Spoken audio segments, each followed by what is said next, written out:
All right, welcome to the Weather Studs. I am, yes, thank you. Thank you, ladies. Please form a single file line outside the WGRZ studios, or WGRZ for our Canadian viewers. I'm TV's Kevin O'Neill, also starring TV's Patrick Hammer, as we welcome him from the Hamburg Bureau. It's cloudy here, probably cloudy there, right, bud? Yeah, we have security here too, Kevin, keeping the crowds away. They're high detailed security, so we're lucky to have them. Thank you. Needed today. Kidding. It is cloudy here. Oh yeah. In Hamburg, and as I'm sure you will show us, the rain is going to begin here very, very soon. So we're prepared. But we've got some rain coming. Speaking of rain, Kevin, sure. This very spot, oh, maybe you can see it right behind me. I've got my little weather station up here. We got 2.4 inches of rain right here on Tuesday. Was it Tuesday? Tuesday. It was crazy. Yeah, that was the day of all the storms that came through. So it's been a very, very rainy week here. Luckily, getting a little bit of dry weather now, but more rain to come, right? Yeah, and a rainy month, right? March was number 2 overall. Yeah. 2. Second wettest March on record, yeah. Oh, in Buffalo. Man, I know. And I'm going to be talking about Easter eggs, Easter egg hunts. It's not a very good forecast for those, partly because, I don't know, my backyard, real swampy. Your yard is probably swampy. I saw a lot of people on social media talking about flooding in their basements and flooding in their property as well. In addition to this, so I'm going to be talking about Easter, and we'll take a look at the Easter forecast. Also a little lore about the Easter dates and why it keeps hopping around so much, how that's determined. Patrick's going to be talking about this as well after the commercial break. The tornado that we had, which is, you know, normally the New York State gets about a half dozen a year on average, so it's not unusual, as Tom Jones would sing, to get a tornado, although having one in early April is certainly unusual, but thankfully nobody injured and very minimal damage. And Patrick will talk about Western New York's recent history with tornadoes. Let's get you what to expect. We'll take you through the weekend with the 7-day forecast. We'll take a time with this. And again, Patrick said rain is incoming. Temperatures in the 40s across our viewing area right now. Buffalo at 41 as we stream live to you now at 12:32 p.m. Current wind chills again. It's brisk. I'm the dog walker. I did walk the dog after I did my live shot this morning. I zipped home to walk the dog, and it was a chill in the air. So if you're out for an extended period of time, treat it like the first weekend of March. It certainly has that nip in the air. And for Easter, it's going to be a day. Well, we'll get there eventually, but it's going to be another day with extra little nip in the air, a little bit extra breeziness as well for Easter, and temperatures during the day below average. Here comes rain. Right now, as expected, as forecast, a line of rain working its way through already.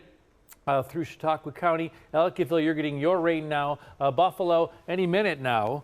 And I would imagine Patrick, by the end of the telecast here, will indeed have some showers. Zooming in to give you the latest timing now, we see already raining in the western part of Niagara County. And then Lockport beginning its rain soon.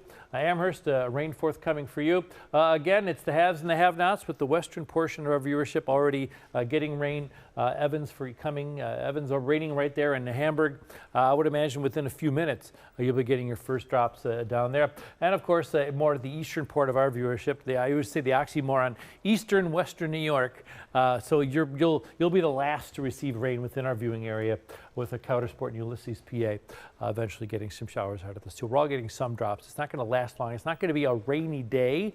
The clouds are expected to linger, and the front will eventually push our temperatures higher. We're going to get into the 50s, we do expect. So if you do have some nighttime plans of shopping for Easter, whatever you're doing for a Holy Thursday, maybe attending a ceremony, a mass to commemorate the evening of the Last Supper. Temperatures in the 50s. You won't have any trouble getting around, and it'll actually be warmer at 7 p.m. than it is right now. Future look to time out the precipitation, and here is Future look locked in. When you're looking at a weather model, you want to make sure it's starting with good data. You want to make sure it's kind of assessing the atmosphere correctly. Otherwise, garbage in, garbage out. It's not going to be able to calculate things properly if it's not firing up with good data.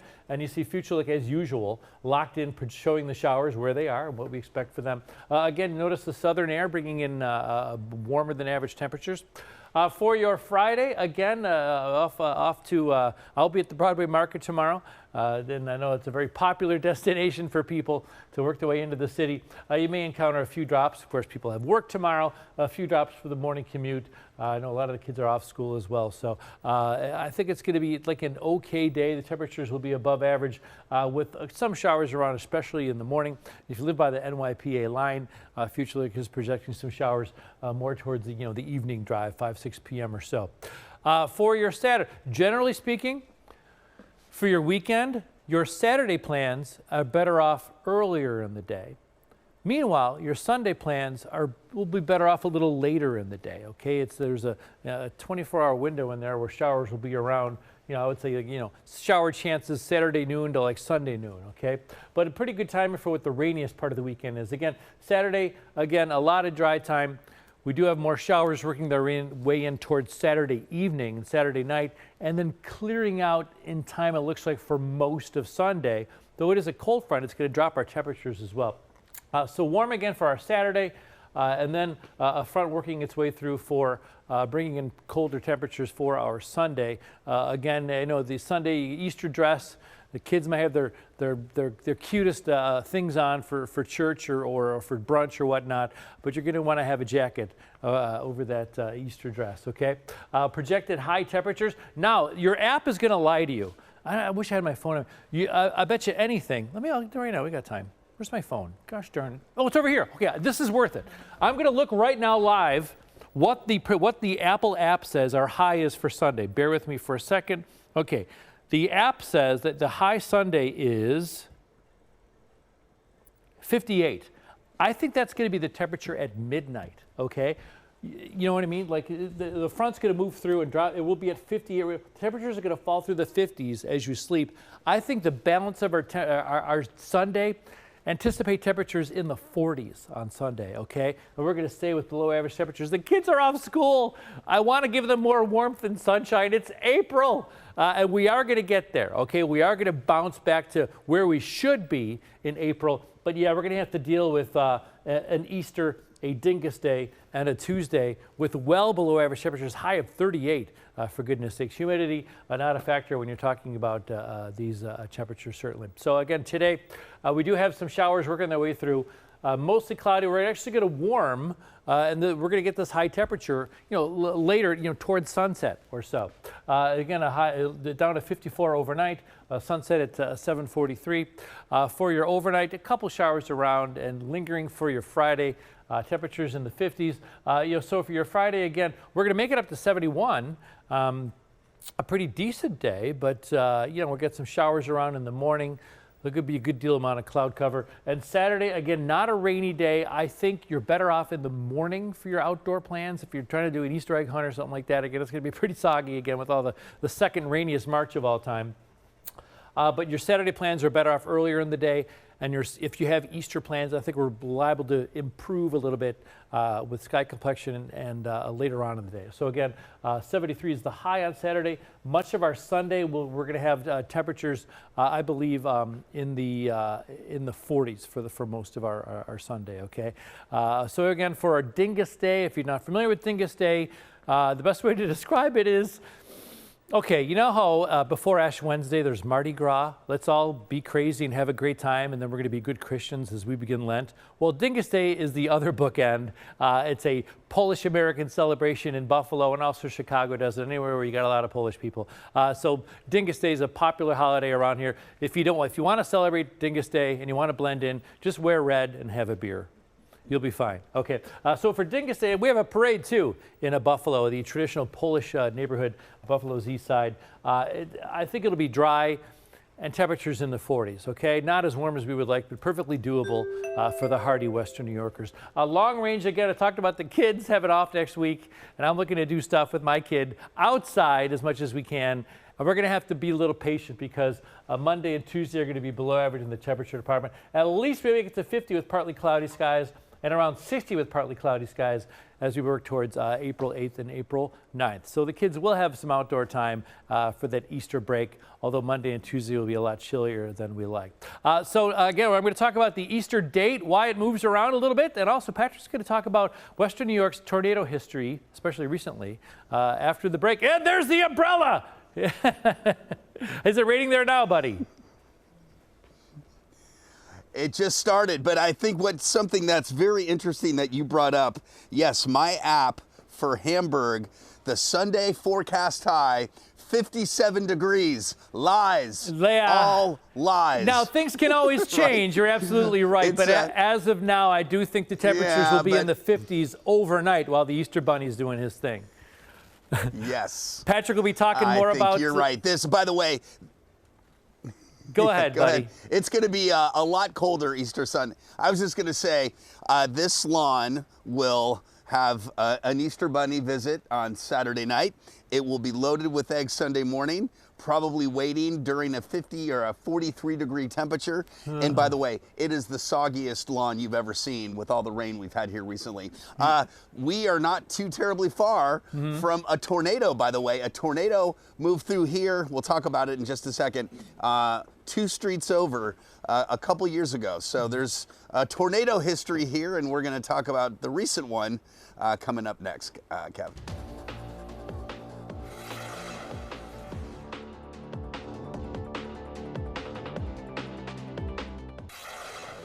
Happens all the time, Patrick. When I'm not signing autographs at Wegmans, people come up to me and say, so when's it going to get warm around here? And I say, define warm. And do you need it to be sunny and dry? Because I can give you 70s Friday and Saturday, but you know, you're going to have to deal with a certain amount of wind tomorrow and a certain amount of showers around on Saturday. Oh, well.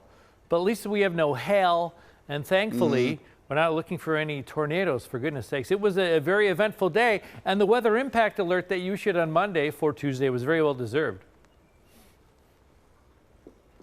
Yeah, we sure needed it. And by the way, it is Wegmans where I too seem to find the most vocal people who want to express their opinions of the winter and spring. And it's like, I know, well, I'm going down Wegmans, I'm in frozen foods, and inevitably somebody comes up, and it's always like, especially this time of the year, it's like, ugh, when is this, you know, winter season, spring season gonna ever come to an end? And soon enough, as Kevin showed you, we do have some 70s on the way. Another part of spring around here, but usually it's the summer.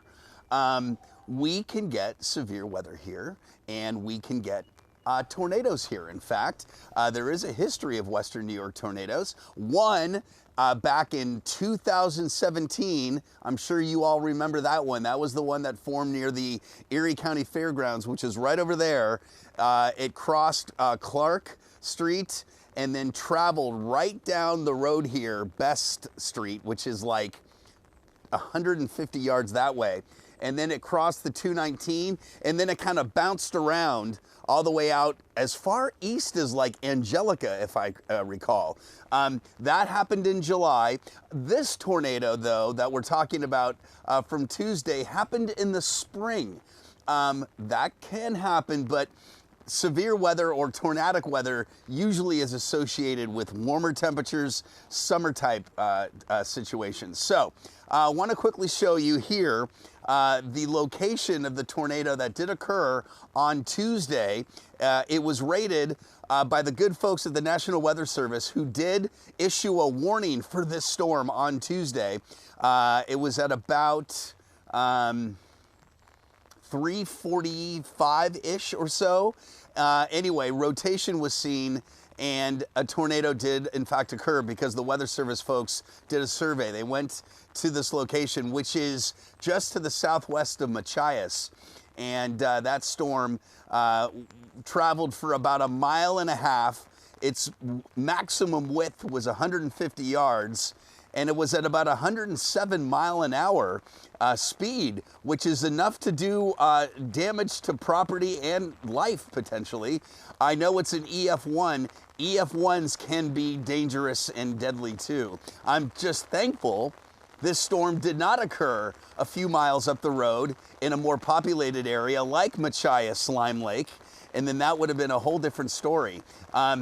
The tornado, again, lifted fairly quickly, but it did tear down a bunch of trees, and that's kind of the reason why it was determined to be a tornado, is that when the survey crews go out, they look at how the trees have fallen. And if they kind of fall inward or they fall in different directions, they're not just blown down in one direction, that's a sign that it's not a wind from one direction like a straight line wind. It's a wind from various directions, or something that may be twisting. And that, in fact, is a tornado. And that's how they deemed it a tornadic damage, by looking at the trees that were falling kind of in different directions. Okay, there is, by the way, a history of tornadoes, recent history that I've kind of outlined here. Of course, we had the one in 2017 I mentioned that moved through Hamburg. You also had one last year in the Great Valley, down in Cattaraugus County. That was a short-lived tornado that did do some damage to a home. Of course, you had the 2024 Eden tornado, an EF2 that damaged a barn and a home, and the scar of that tornado is still evident. If you ever drive in this area, you can look up the hillside and you can still see the scar that the tornado left, and missing trees. That was a scary one that actually traveled right towards Hamburg, just to the east of here. And then eventually it traveled all the way up into, I believe, Genesee County. That was a storm I know Jen Stenonis was covering for like hours. And then, do you remember the tornado that happened in downtown? That was also in 2024. That was in August, I believe. A storm, a tornado that formed right over the upper Niagara River, and then moved right into downtown and caused some damage to a roof not far from the station, actually. So we do have a history of tornadoes. And before we talk about hail, which we'll do in a second, I have kind of a little theory going. And I looked at recent tornadoes, especially the ones that have formed south of Buffalo, and it seems they've got a similar characteristic. The storm itself moves from Lake Erie and it moves onshore, okay?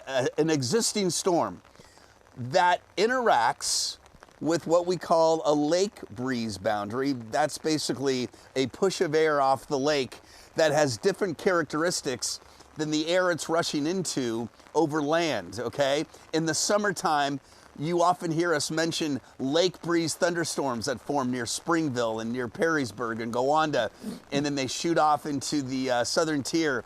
That can be a daily thing around here sometimes. Well, that lake breeze along it can cause some lift and twisting of wind. So I think of the Hamburg tornado, I think of the tornado in Eden, and I also think of the one from Tuesday.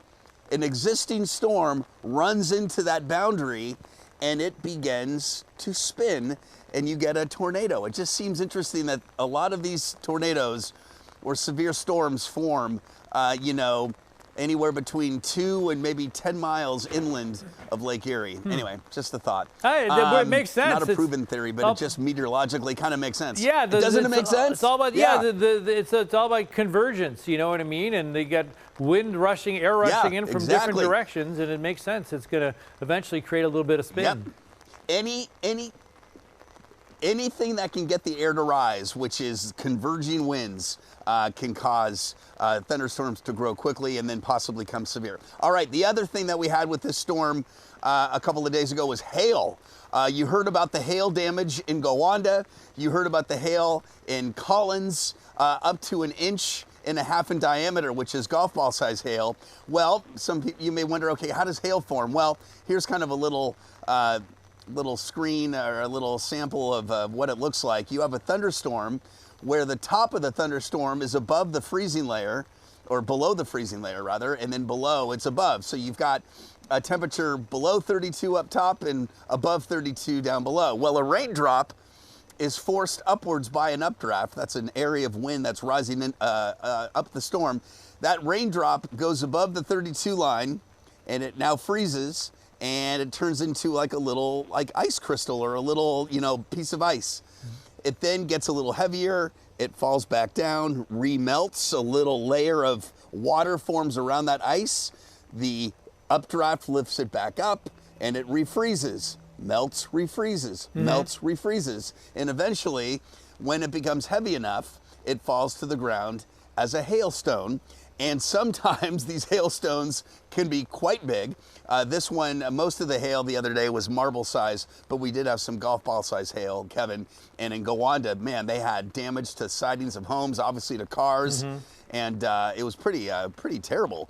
And it was coming down very, very hard, being blown by like 60-mile-an-hour winds at the same time. So, yeah, some crazy severe weather recently here, Kev. Yeah, absolutely. And again, it's amazing the size of the hailstones you can get. This shows you the power that you get with the updraft to be able to suspend these ice balls in the sky.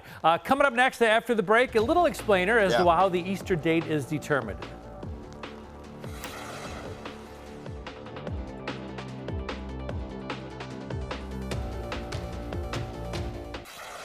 Not a rain out for Easter, but, I wouldn't have the good Easter shoes running around to get those Easter eggs if you're putting them in the backyard like my mom used to do with the grandkids. You're going to want to get the galoshes and the boots and some older shoes as well. Yeah, it's a lot of rain expected.